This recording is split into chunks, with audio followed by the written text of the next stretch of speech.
Reflection of light topic जब हम इसको करने लगते हैं तो हमें चार चीजें बड़ी इंपॉर्टेंट है जो याद रखनी है। रिफ्लेक्शन ऑफ लाइट में सबसे पहली चीज हम उसकी डेफिनेशन को याद रखेंगे। जब हम डेफिनेशन की बात करते हैं तो डेफिनेशन में हम सिंपल कह देते हैं कि when a ray of light approaches a smooth polish surface and the light रे bounce back it is called reflection of light. Simple हमारे पास इसकी डेफिनेशन बन जाएगी। नेक्स्ट सेकंड जो चीज हमने इसमें याद रखनी है वो इस डायग्राम को अंडरस्टैंड करना।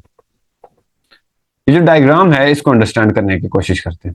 इस डायग्राम में भी हम तीन इंपॉर्टेंट चीजें जो हैं उनको देखेंगे। सबसे पहली चीज हम देखेंगे कि रे ऑफ इंसिडेंट क्या होती है, इंसिडेंट रे क्या होती है।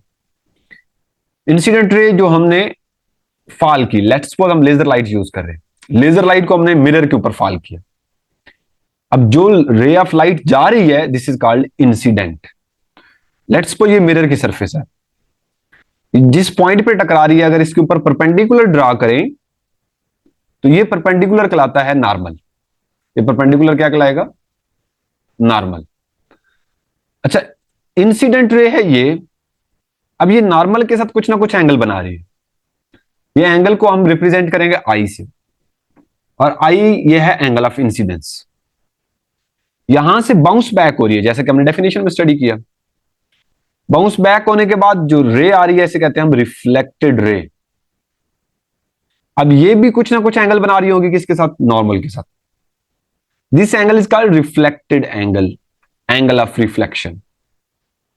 ओके, एंड दिस लाइन, ये जो लाइन है हमारे पास, ये लाइन कहला रही है बाउंड्री। क्लियर हो? ये हमारे पास कितनी होगी? तीन चीजें। एक आखिरी चीज इसमें जो हमने याद रखनी है वो है हमारे पास कि लॉ ऑफ रिफ्लेक्शन क्या है।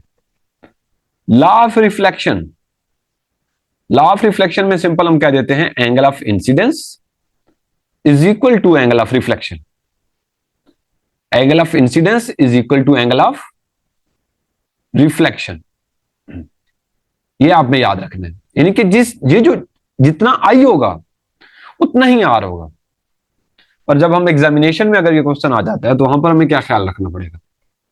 वहां पर एक चीज का खास ख्याल रखना पड़ेगा, वो ये होगा कि हमारा एंगल जब हम ड्रा कर रहे हो तो ऐसा ना हो कि आई और आर में बहुत ज्यादा डिफरेंस नजर आ रहा हो। कम से कम we drawing light waves being reflected, take care to get the angles equal.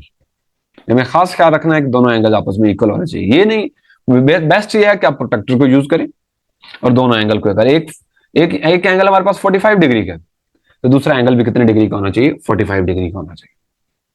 तो ये जब आप तीन चार चीजें अंडरस्टैंड करते हैं तो रिफ्लेक्शन ऑफ लाइट जो है वो कवर हो जाता है।